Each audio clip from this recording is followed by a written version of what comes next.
Toda esmeralda carrega beleza escondida.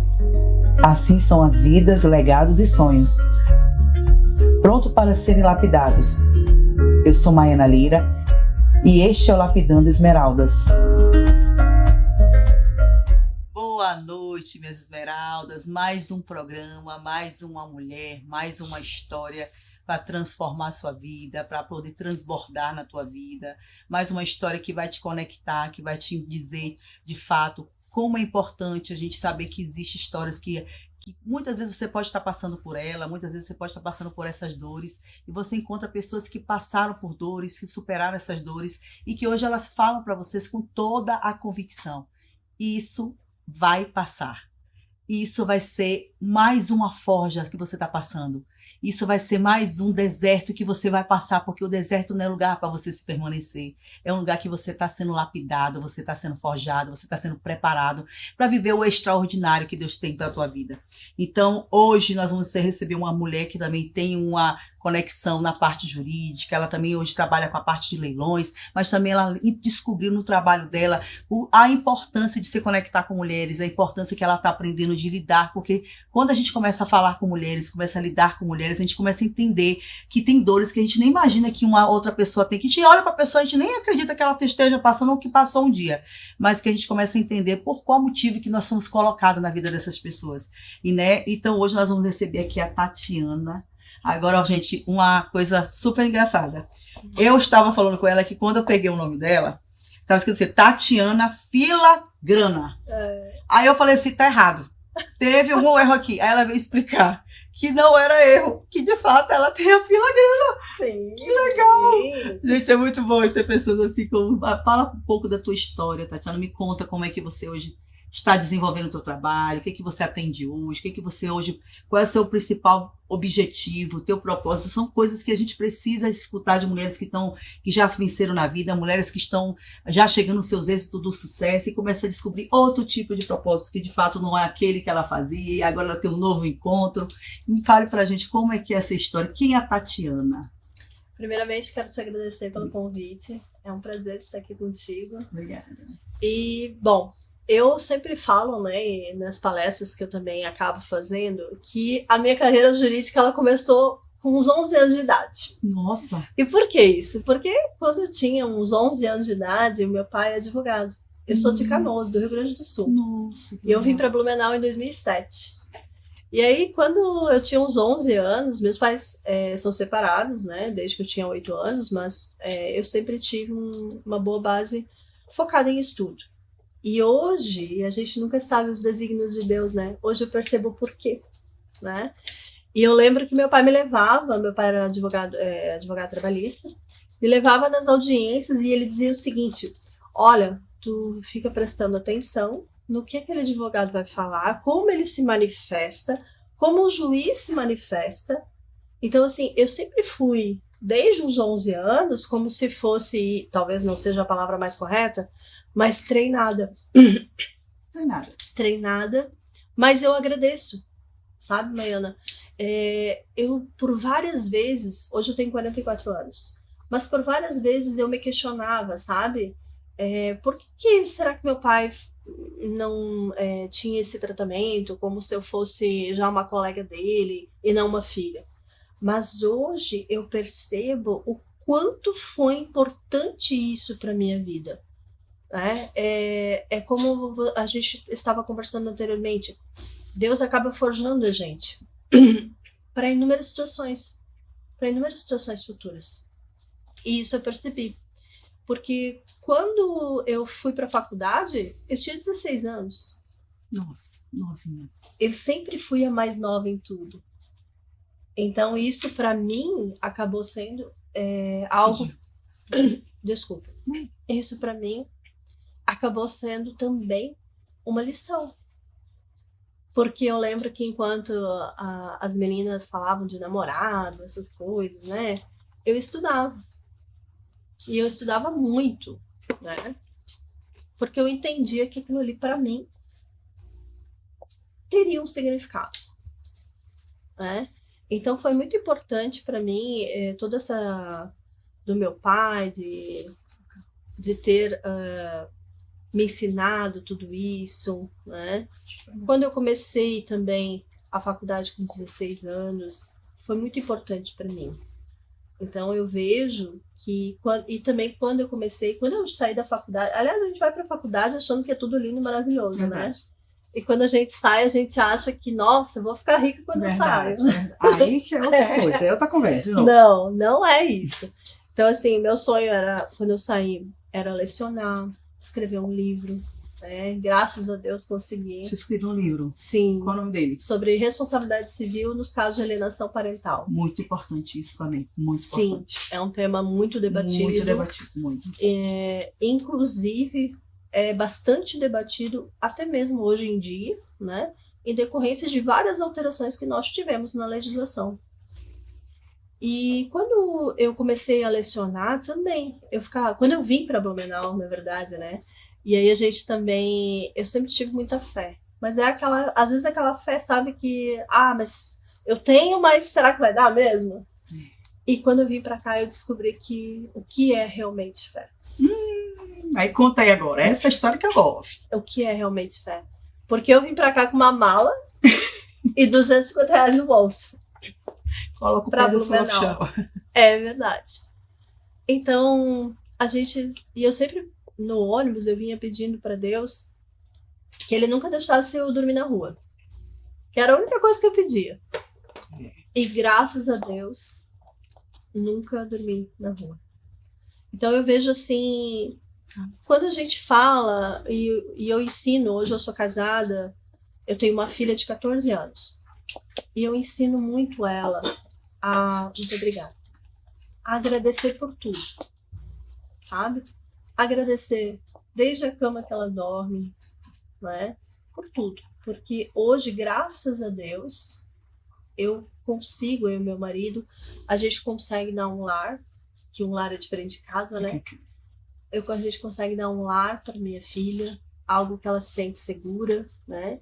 E a gente sabe que às vezes a gente acaba não agradecendo as coisas mínimas da vida, que a gente acha que é pouco, mas tem muita gente que não tem. Com certeza. Então, assim, em relação à Tatiana, é uma pessoa que está sempre buscando conhecimento e também muita fé. Muita fé mesmo. Tatiana, me diz uma coisa, qual foi teu maior desafio na parte de que quando você começou a formar para a tua profissão? Porque você trabalhava com seu pai, você chegou a ser conduzida por ele. Ele foi o teu maior motivo de incentivar você a ser uma advogada? Sim. Ele foi a pessoa que te orientou. Uhum. E para você, qual foi o maior desafio?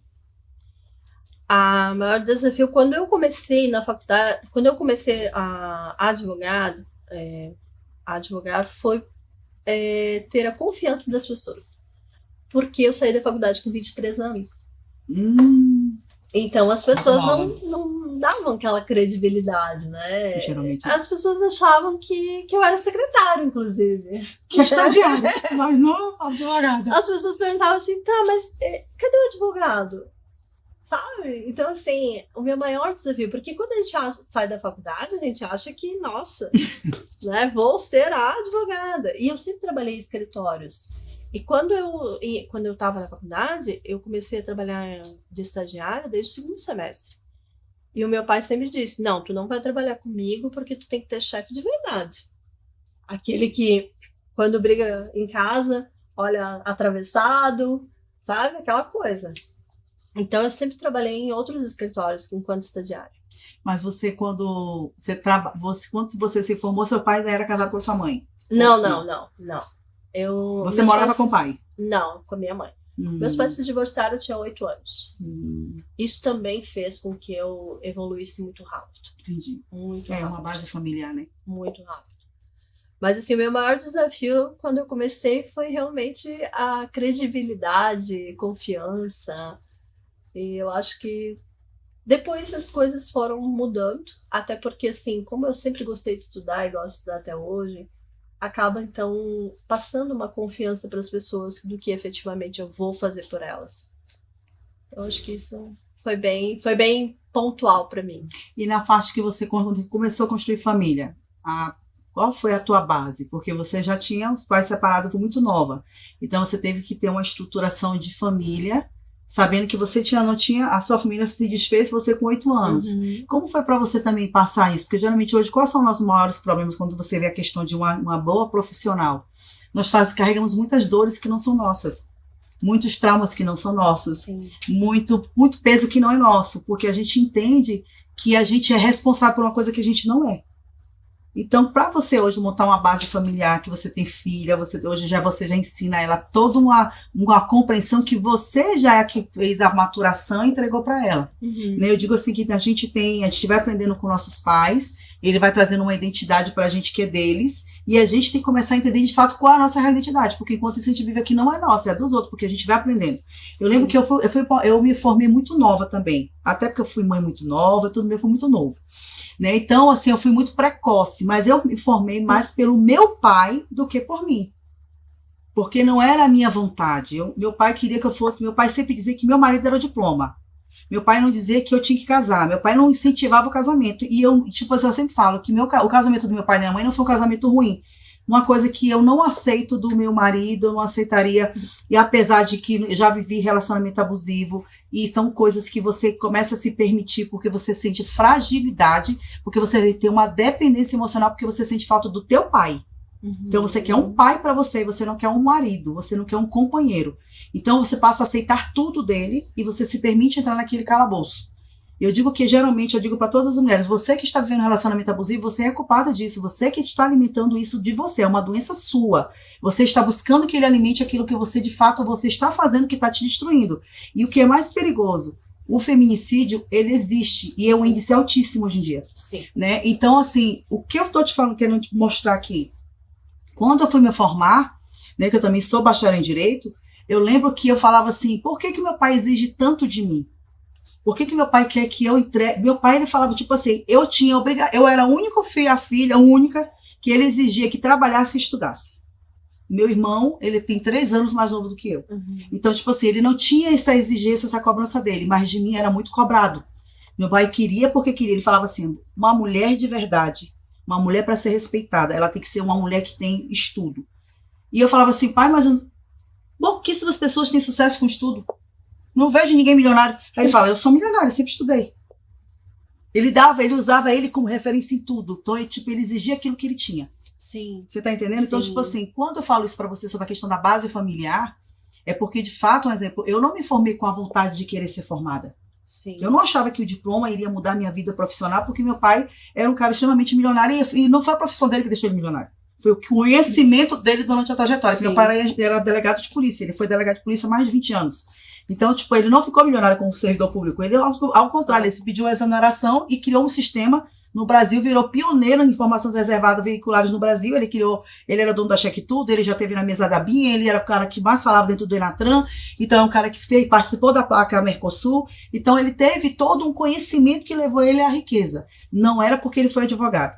Você tá entendendo? Então, tipo assim, eu olhava muito pra isso, eu ficava assim, mas por que ele quer tanto que eu seja e ele não é? E aquilo martelava na minha mente, sabe? Eu dizia assim, por que ele exige algo que ele não tem? Não, é porque ele não me incentiva a ser só empresário, porque ele é empresário, então ele tem sucesso como empresário. Mas eu entendi que ele queria que se eu tivesse que escolher em ter uma profissão, eu teria um respeito pelo conhecimento que eu tinha adquirido dentro de uma faculdade. Hoje em dia a gente não exige mais tanto isso dos filhos. Eu acho que isso é algo que eu jamais, assim, eu tô sendo bem sincera, eu não exijo, filha, você tem que ser formada. Eu falo, não, filha, você tem que ser alguém que tem que ter responsabilidade, caráter, você tem que ser uma mulher íntegra, você tem que ter aquilo que você começa, você tem que ser a melhor naquilo ali, porque você tem que fazer isso por você, não por mim como mãe. Não, porque tem coisas na vida da gente que a gente precisa quebrar, os ciclos têm que ser encerrados. Então, tipo assim, por que eu te perguntei sobre seu pai? Porque eu sei que pra você foi algo que você teve que provar muitas vezes pra ele que você era capaz. Senão ele iria te cobrar, porque na nossa época, que eu sou da mesma idade que a sua, então na nossa época a exigência era muito maior do estudo, de ser um bom profissional, de trazer resultado com o trabalho. Que hoje não tem mais isso no meio de hoje. Hoje não. Hoje um menino de 18 anos ganha milhões. Tá em digital influencer. E tá tudo bem. E não acho ruim. Eu acho que hoje é um novo momento. Entendeu? Eu acredito que minha filha de 6 anos, ela vai viver um novo momento e vai ter uma nova forma de uma nova estrutura que a única coisa que ela não pode perder é o caráter, Exato. é a integridade, a responsabilidade. São, como eu digo, são características inegociáveis. São coisas inegociáveis que ela não pode perder no caminho. Mas se amanhã for ela uma blogueira, ela vai estar fazendo milhões, que legal para ela. Não vou jamais, minha filha não se formou, é blogueira. Não, minha filha tinha que estar formada. Você entendeu? É a exigência que teve com a gente. Por que eu te pergunto? Eu fui muito forte nisso, porque eu também fui da época de trabalhar com meu pai. E eu sei que a minha formação foi uma exigência do meu pai. Então, tipo assim, não foi algo que eu disse assim, eu vou fazer porque eu quero. Não foi. Sim. Então, como é para você hoje isso? Essa forma de hoje você é uma advogada, hoje você já tem, inclusive, trabalha em áreas que eu vejo que é tão importante, até brinquei antes de começar, que a área que você trabalha, o Pablo Marçal ficou milionário, né? Então, tipo assim, não foi trabalhando na advocacia, mas foi fazendo leilão. Sim. Então, tá vendo tá vendo que eu quero explicar que o sentido, ela começa a aparecer de uma forma que a gente começa a visualizar que é de fato diferente de quando a gente aprendeu. Exato. Entendeu? Tipo, quando eu aprendi, quando eu estava na faculdade, eu lembro que meu pai era aquele cara que ele queria mostrar. Eu era obrigada a mandar pro meu pai a grade de notas da minha faculdade, quanto que eu tinha tirado no semestre passado. Porque ele queria ver qual a área que eu estava menos desenvolvida, tipo assim, onde é que eu não estava estudando bem. Sim. Que ele tinha que me ensinar. Então, quantas vezes eu chegava e eu mandava para ele, quando eu tirava 8 pontos alguma coisa, meu pai dizia assim, filha, você tá falhando aqui em algum lugar. Quando Deus me livre tirasse um 7, eu nem mandava pra ele, que eu já sabia que ele ia comer meu fígado, meu um rim, porque o outro eu só tenho um. Então, tipo assim, eu tinha essa preocupação de que eu tinha que tirar uma nota muito boa, eu tinha que ser uma aluna muito boa. Tanto que no colégio, quando eu fui fazer a minha parte do nosso TCC, né? Sim. Cara, eu lembro como se fosse hoje. Ele foi? Ele foi assistir. Ai, meu Deus. E acredite, o meu professor que fez o julgamento do meu TCC era o melhor amigo dele. Ai, Jesus. Então ele era mais exigente ainda comigo. Porque meu pai dizia assim, ela só pode passar se ela realmente foi a melhor no que ela fez. Então isso é algo que marcou minha vida. Marcou muito minha vida. Porque eu olhava e dizia assim, nossa, isso aí faz a diferença. Sim. Então como foi pra você? Porque você também é uma filha de um pai advogado, que também com certeza exigiu muito de você, Sim. porque ele era um profissional, e tanto que ele não quis trabalhar com você para você ser cobrada por alguém que ele não teria como cobrar. Porque se fosse ele cobrando, ele seria o quê? Ia ser mais malicioso, ia ser mais, mais sensível com você, a mão ia pesar menos. Então, como é pra você isso hoje?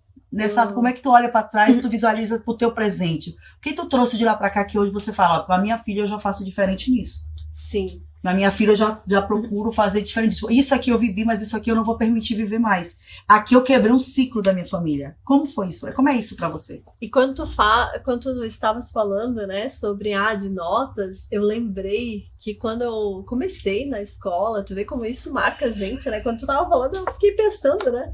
Mas eu lembro que meu pai já dizia no começo do ano, olha, você só vai ganhar presente de Natal se você tirar a média 8 pra cima e tudo. Era assim. Né? Então, quando você falou das notas, eu lembrei na hora. E da faculdade também. Não pensa que era essa vida boa que todo mundo pensa, né? Não, também, da mesma forma que você. Ou seja, meu pai ficava controlando, sim. Olha, se reprovar em alguma disciplina, eu não pago. Porque ele pagava a minha faculdade, né? E aí já dizia, olha, embora eu já fizesse estágio, mas naquela época eu ganhava um salário, né? Então, imagina. Aí ele já dizia, olha, se tu reprovar em alguma, eu não vou pagar. Você que vai pagar. Então, assim, hoje, respondendo a tua pergunta, hoje eu faço diferente com a minha filha, nesse sentido de não cobrar dela que ela tem que ser a melhor, né? Mas ela tem sim que ter responsabilidade. Isso é algo que a gente cobra muito lá em casa, tanto eu quanto meu marido. Mas essa cobrança, Maiana, de ser a melhor, isso deixa alguns pontos na gente que é difícil de quebrar. É muito difícil de quebrar. Eu lembro que quando eu comecei a advogar, e eu comecei no escritório dele, eu lembro que, não me recordo o que era, tá? Eu tive uma ação que foi as primeiras, assim, foi extinta, né, pelo juiz. Eu não lembro se faltou um documento, a cliente não entregou, não lembro. E aí eu fui perguntar pro meu pai. Ele disse assim, tá, e agora, o que eu faço? Aí ele simplesmente olhou para mim e disse assim, não sei, tu vai ter que procurar, porque eu nunca tive uma ação extinta. Então, Doeu, assim, né? Ou seja, eu peguei, recolhi a minha insignificância, fui estudar que não é fácil. mais, né? Então, assim, eu vejo que a gente tem que cobrar dos filhos? Tem que cobrar, eu concordo. Mas, de certa forma, a gente tem que cobrar muito mais a responsabilidade do que ser o melhor. O mundo já cobra bastante da gente. Sim. Muito. E de forma totalmente arbitrária. É. E eu comecei a notar isso também, Maiana, quando eu comecei a advogar, e quando eu comecei com direito de família. E eu via aquelas famílias também daquela forma, tudo desestruturada, bagunçada. Era a mãe cobrando pensão de pai que nem aparecia, sabe? Não sabia nem onde estava, que nem sabia se estava trabalhando ou não, ou seja, não sabia nem se iria receber alguma coisa para auxiliar o filho, né? Então, assim, isso me deu uma base muito grande para fazer o que eu faço hoje. Porque mesmo trabalhando com assessoria de leilões, que é algo diferente, mas eu tenho essa base de tratar com as pessoas, de conversar com as pessoas, de perguntar. A minha primeira reunião com o cliente é perguntar qual é o objetivo dele. Forte. Com aquele investimento. Porque não basta só, não é só investir. Investir, ok, tu pode procurar ter uma corretora e tudo certo. Mas é outro. E quando eu comecei a trabalhar com isso, quando eu comecei a trabalhar com mulheres principalmente, eu vi que Qual a dor não que você era mais vê? só o O investimento. que você vê hoje de maior dor com elas? Quando você vai para essa área de você ouvir antes de fazer ela entender o real motivo de ela estar fazendo esse investimento. A independência. Hoje elas são muito dependentes. Eu vejo assim, que a grande maioria das mulheres que buscam uma assessoria em leilões, elas buscam independência. Porque mesmo que o marido seja provedor de tudo, e assim, que vivam numa situação confortável, mas mesmo assim as mulheres buscam uma assessoria, e é o que em relação ao que eu faço de leilões, por causa da independência. Porque isso está muito atrelado, né? A independência, a questão de eu ser forte, né? Eu conseguir estar à frente dos meus negócios. Você acha também que essas mulheres, quando estão assim, elas são mulheres que já são coagidas? Mulheres que hoje, de fato, elas não conseguem ter uma vida, falar aquilo que quer, porque hoje ela depende 100% daquele homem que está ali provendo tudo? Sim, com certeza. Porque, assim, quer queira, quer não, a questão financeira, ela é ainda muito forte, né? Eu acho que é o que mais está levando as mulheres a perder suas vidas, né? Muito, exatamente. E eu vejo que as mulheres, né, e eu falo das mulheres, também tem investidores homens, mas falando das mulheres em especial, porque elas me ensinam muito mais do que eu ensino sobre direito, né? Elas trazem muitas histórias, Mariana. Muitas histórias, tá? E assim, histórias que às vezes a gente passaria despercebido. Se fosse só pegar um contrato, pegar o note, fazer o contrato, tá bom, olha só, a minha assessoria é assim, você... É muito mais que isso. Quando tu senta, conversa, pergunta o objetivo, é muito diferente. É muito diferente. E outra, elas pensam no legado. E que legado é esse? É o exemplo para as filhas. Então, assim, como essa virada de chave aconteceu para mim quando eu comecei a atuar com leilões. Por isso que eu sempre digo, né? Deus faz tudo na hora certa. Verdade. Com certeza, se eu começasse lá atrás, quando eu tinha 23 anos, eu jamais teria maturidade para entender hoje. Não. O que realmente eu faço. O que eu trago para elas. Porque você está levando para ela uma forma de elas enxergarem uma independência, mas também de entender de fato o que elas estão vivendo. Uhum. Né? Porque nem sempre a gente, um exemplo, hoje, porque eu estava até falando, quando a gente conversou antes de iniciar aqui, eu te perguntei sobre a questão do feminicídio. Sim. Porque é algo que está muito, muito alto, não está mais, a lei não está mais tendo importância, virou banal. Virou um trem desgovernado. Tipo assim, tá normal agora eu chegar ali, conheço uma mulher, não tenho mal fiquei com a mulher, já passo com o carro por cima dela, já tiro as pernas, a outra já pega a arma, vai lá no trabalho, acaba com a vida da outra, joga a mulher lá do 10º andar e tchau, acabou.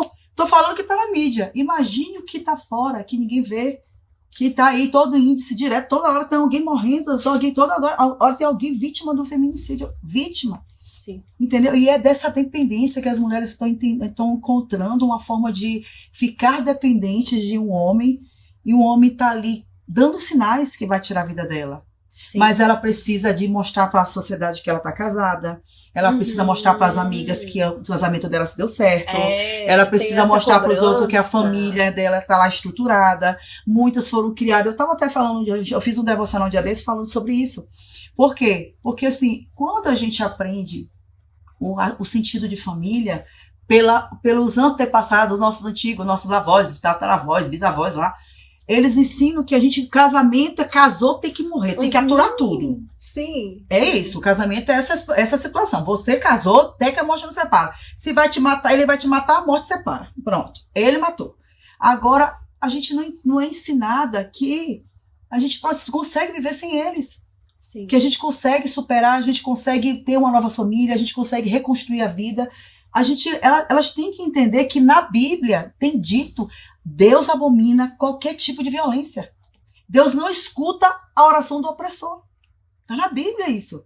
Então, às vezes, a gente está faltando a gente entrar de fato e estudar a palavra, ter um entendimento que tudo que a gente precisa está na Bíblia, para que Deus oriente a gente a sair dessa dependência, a sair desse cárcere privado, a sair desse lugar que você só sai lá ou morta ou quase morta. Sim.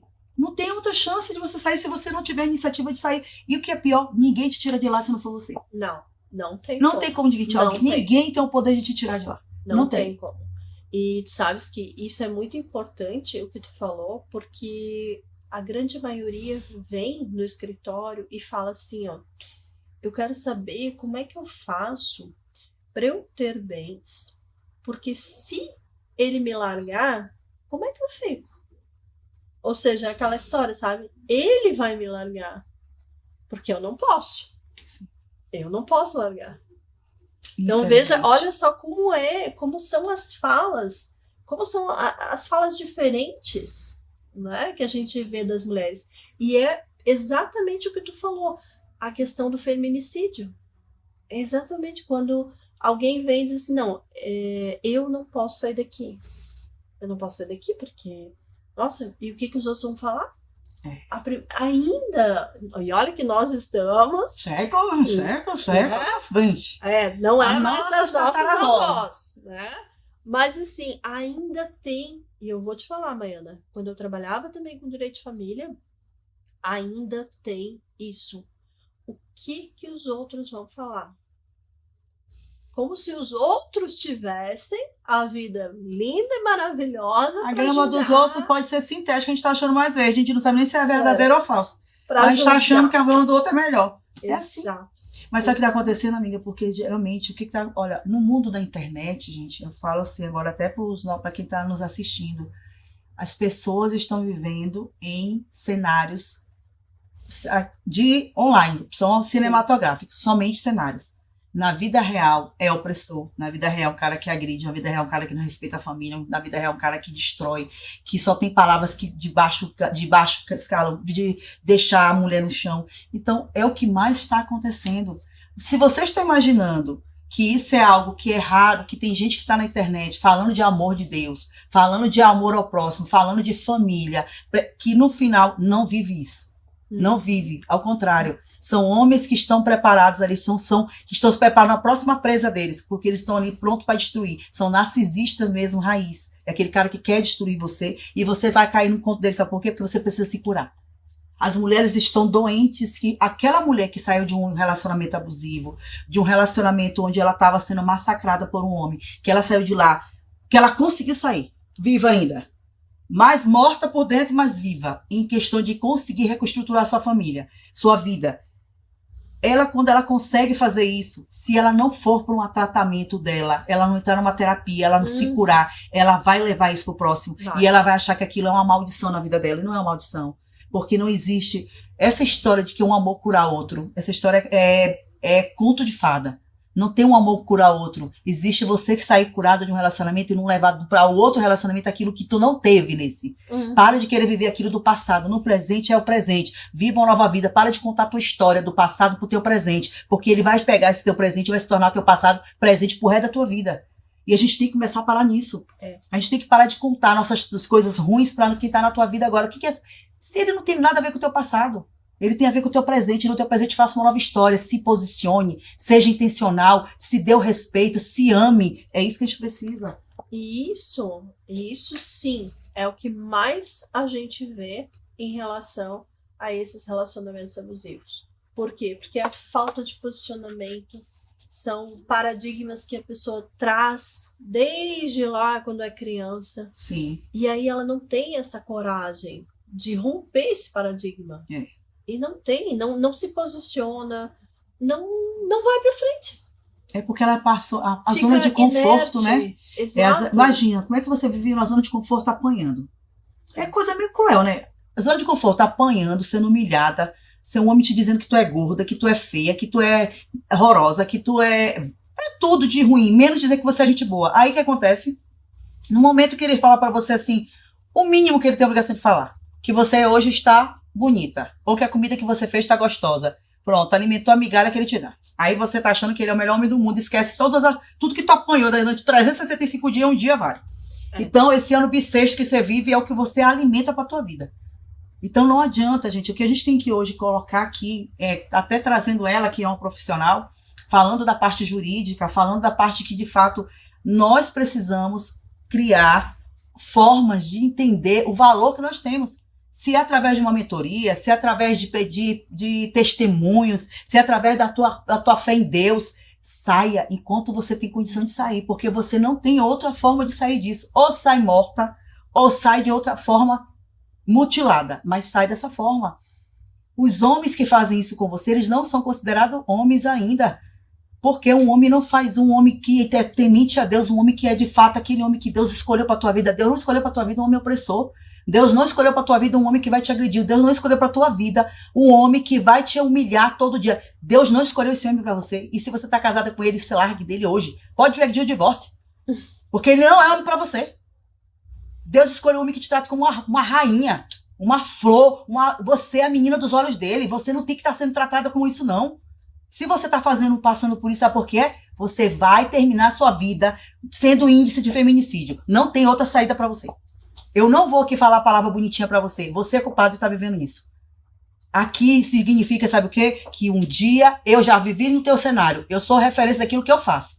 Eu não tô falando aqui porque eu acho, não. Não tô falando aqui que é fácil, porque um dia eu tive no teu lugar. E eu tive uma escolha. Eu decidi naquele dia sair de lá. E se eu não tivesse decidido, hoje eu não seria a mulher que você tava falando comigo hoje aqui, entendendo que eu sou testemunho daquilo que eu vivi. E só vai sair de lá se você tomar posicionamento de amor. Sabe o que é amor? É se amar primeiro. Você tá doente, você tem que sair disso. Isso é uma palavra que eu tô te falando pro teu coração, minha amiga. Eu não tô falando pra você porque eu quero que você sofra, não. Dói muito. Separação é um luto. Mas é melhor você ter um luto do viva do que você ser luto dos outros. Com certeza. A minha tem que dar esse recadinho lá para as meninas acordarem, entendeu? Não, mas no coração. Com certeza. E isso é muito importante que a gente abra a cabeça dessas mulheres. Precisamos. Muito importante. E você tá vendo que você mesmo está começando a ver isso nas suas consultorias de investimento. Olha que situação. Para você ver que existe em todos os lugares. Em todos os lugares. E em todos os lugares, independente da situação financeira. É verdade. Né? Então, assim, quando você fala dessas questões de feminicídio, nós não vemos só pessoas que têm uma condição financeira muito ruim, paupérrima, né? Muito pelo contrário, né? Eu já tive clientes, sim, que vieram procurar porque vivem numa situação de abuso, assim, patrimonial principalmente, e que precisam, então, dar um jeito. A grande maioria, se tu for ver, vem procurar por causa não ou que já estão vivendo uma situação de abuso patrimonial, ou que tem medo de viver numa situação de abuso patrimonial. Só que aí eu te pergunto, por que ela tem medo? É porque está dando indício. Com certeza. Porque você não teria medo de uma coisa que você... Que não vai acontecer, que Nem você nem tem tá indício vivendo. disso.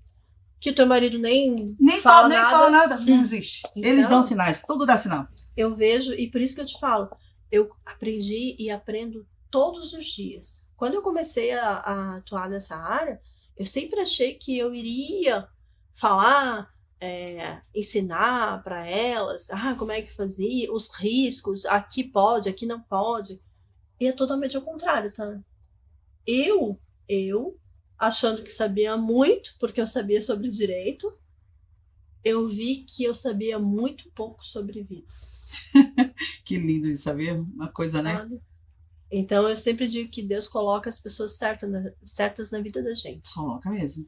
E Eu acredito muito nisso. eu também. Muito. Porque desde que eu comecei a atuar nessa área, eu vi o quanto é importante esse tipo de ouvir muito mais do que falar.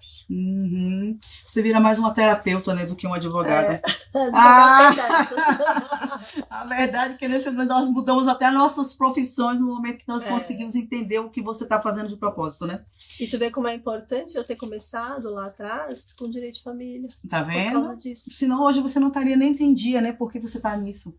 Você não teria compreensão da questão da preocupação delas, né? Que hoje a gente vê que é a preocupação delas. Tatiana, vamos lá. Vamos lá que hoje a gente já falou tanto, eu já falo de feminicídio, já falei da pai dela, nós estamos que caminhando na vida dela. Mas fala para mim hoje sobre a questão na parte sua profissional. O que você hoje falaria para essas mulheres que estão começando a construir patrimônio, né? Qual é a primeira decisão inteligente que elas precisam tomar? Bom, em primeiro lugar tem que ter atitude. Eu sempre digo, a mulher ela precisa ter, em primeiro lugar, a atitude de saber, entender, e em segundo lugar, conhecimento. Né? Se ela não quer ter esse conhecimento sozinha, porque hoje a gente, embora na internet tenha muitas notícias inverídicas, né, mas também tem muito conteúdo bom. Sim. Mas, né, procurar uma assessoria jurídica que vá te explicar, mas não te explicar sobre contrato, claro que é importante, não vou dizer que não, mas mais que isso, te explicar sobre o porquê de cada investimento. Então, assim, eu vejo que as mulheres precisam primeiro ter atitude de sair atrás do que realmente querem e procurar uma assessoria qualificada. Isso hoje é o que define o bom profissional do mau profissional. E é o que define bons investimentos de péssimos investimentos. Muito bom isso. E então hoje você faz essa assessoria? Sim. Hoje o meu escritório ele atua, né? A nossa equipe vai desde a captação dos bens imóveis, aos arremates, claro que tem a análise da documentação antes de cada bem imóvel, os arremates e o planejamento patrimonial. Por quê? Porque a gente precisa fazer essa ponte, né? Porque tem muitas mulheres, comprei um imóvel de leilão. Aí agora, o que eu faço? Né? Tem que planejar. E sem contar que a reforma tributária está aí. Então... janeiro começa. Né? E a gente também tem a parte do pessoal, então, dos corretores que vendem ou alugam para os imóveis para as pessoas. Para as pessoas que investem. E é muito interessante, Maiana, porque uma das perguntas que as pessoas mais fazem para mim é: eu preciso ser rico para investir em leilão? Não, claro que não. Por quê? Porque existem imóveis de 8 mil. Nossa, legal. Né? Pergunta, posso parcelar? Pode parcelar tranquilamente. A grande maioria hoje parcela. Então, assim, nós vemos que tem imóveis de 8 mil. Claro que a gente milhões também. Tem também milhões, né? Mas aí vai de acordo com... Por isso que eu te falo, a primeira reunião que eu tenho é sobre o objetivo daquela pessoa. Então, eu vejo que mais do que tu traçar contratos, estabelecer regras, é tu entender o objetivo. E hoje você já entendeu o propósito da tua vida? Olha, pergunta difícil essa. Mas eu vejo que eu sou hoje muito mais uma ponte do direito e a realidade. Coisas que até então eu não entendia. Antes eu achava que era só saber direito. E tava tudo certo. E hoje você entende como se fosse uma ponte. Muito mais. Muito mais. Onde E você cada dia mais, tá? Que legal. Cada Muito dia importante. mais. Muito importante isso. Muito importante Eu saber vejo o disso. significado que tem o meu trabalho. E o que mais te preenche? Minha família e Deus. Legal. Sempre. Não tem um lugar que eu vá que ele não esteja junto. Amém. Isso é importantíssimo, então. Não tem. E família, né? Até pelo fato de eu também ter uma história, né? De divórcio, enfim. Então, Você já teve um casamento anterior? eu, na verdade, fui morar com uma pessoa quando eu tinha 19 anos. Nossa, novinha. 19 anos. E é muito do que tu falou, né? Quebrar ciclos. Quebrar ciclos. Quebrar ciclos. A gente rompe o ciclo para que a gente possa viver uma E nova história. graças a Deus, eu hoje tenho uma família e eu sempre digo pro meu marido, né? Que hoje eu tenho uma família que eu sempre pedi a Deus. Que bênção. Sabe? E uma de família diferente da minha. Né? Pra você ver, né? Pra você ver como é Principalmente que é. isso. Então eu sou muito grata mesmo, por tudo que Deus tem feito por mim. Desde, sabe? Até hoje. E pelas oportunidades. Todos os dias. Que é o mais importante, é você saber que você rompeu os ciclos, iniciou novos ciclos e tem sucesso nos ciclos, né? Exato. Gente, é o seguinte, Tatiana, muito bom mesmo, sabe, conversar com você, ver que realmente a gente consegue compreender que um planejamento é tudo. Não adianta você ter patrimônio no teu planejamento para você, de fato, entender essa alavancagem patrimonial, né, para, de fato, você ter a riqueza. Existe um planejamento para tudo na vida. Até para você ser rico, se você não tiver o rico planejamento, você vai acabar, a riqueza ela vai ser superficial. Do jeito que ela vem, ela vai. Né? Então, para que a gente possa ter uma estabilidade, a gente precisa ter esse planejamento. E isso serve para tudo. Né? Quando você tem um planejamento na sua vida financeira, na sua vida pessoal, na sua vida familiar, tudo se torna mais leve, tudo se torna mais duradouro, tudo se torna muito mais profundo, muito mais... Eu digo que toda a profundidade é aquilo que você, de fato, você se entregou e você, de fato, entendeu o que é. Né? Então, para mim, foi muito bom ter você aqui. Você é uma mulher de uma, como eu digo, eu assim, olho para você, eu vejo você uma paz em você, eu vejo que você hoje você já consegue já visualizar, já vejo assim, você quando você falou do propósito, que você não conseguiu responder sobre o teu propósito, né? Mas eu entendo que você já consegue visualizar isso quando, a partir do momento que você já passa a ouvir pessoas que precisam naquele momento de ser ouvidas, e aquilo ali já é uma forma de você servir, né? Que é a forma que você pegou uma dor e você começou a atender aquela dor para que a pessoa possa se sentir acolhida e entender a solução para ela, o melhor caminho. Né? Então, muito obrigada por ter aceitado o nosso convite. Com certeza, esse programa também vai fazer muita diferença, vai ter várias situações que foram faladas que vai te ajudar muito. Então, continue aí olhando, visualizando, e vou deixar você falar aí as suas últimas palavras para que a gente possa encerrar e dizer mais uma vez que você foi especial para nós, e o programa está aqui à disposição para você, se você quiser trazer seu livro, quiser trazer suas coisas também para poder apresentar, nós estamos aqui à sua disposição. Muito obrigada, Maiana. Muito obrigada mesmo pela oportunidade de estar aqui. E é um prazer estar aqui falando para tantas mulheres, né? Porque eu acho que é isso que a gente precisa. Cada vez mais falar sobre coisas e assuntos que façam com que a mulher se sinta cada vez mais segura, mais independente, e tudo isso agrega na vida de cada mulher. Verdade. Hoje eu trabalho com investimentos, mas não é só isso.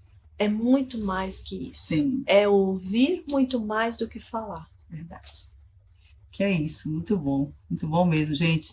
Então não tem nem o que falar do que somente agradecer pela presença de ter vindo para cá e ter falado um pouco com a gente. Que esse programa a gente vai durar muito mais, né? Sabe que a gente fica falando aqui, falando, daqui a pouco já tem horas de programa. Então vou dizer para vocês aqui que hoje, mais um dia, né, que a gente teve lapidações, teve assuntos que são polêmicos, mas que vale a pena a gente falar, vale a pena a gente relembrar, fazer com que você entenda que você é importante, que aqui nesse programa você tem voz, você pode falar, você vai ser ouvida, e aqui nós estamos dando voz para mulheres que vêm aqui, contam sua história, falam para você aquilo que você precisa ouvir nesse momento, porque eu sei que tem pessoas que vai estar assistindo esse programa, que vai estar transformando sua vida, que vai estar passando por uma lapidação, que vai estar tendo ações diferentes, que a partir de hoje vai ser uma nova história, vai ser um renovo para você, e eu sei que esse programa vai fazer também com que você compreenda o valor, essa esmeralda que você é para mim e para Deus. E pode ter certeza que hoje foi mais um programa de lapidações de vida. E que Deus abençoe vocês. Toda esmeralda carrega beleza escondida. Assim são as vidas, legados e sonhos, pronto para serem lapidados. Que você saia daqui mais lapidado para brilhar no propósito que Deus colocou em você. Até o próximo encontro.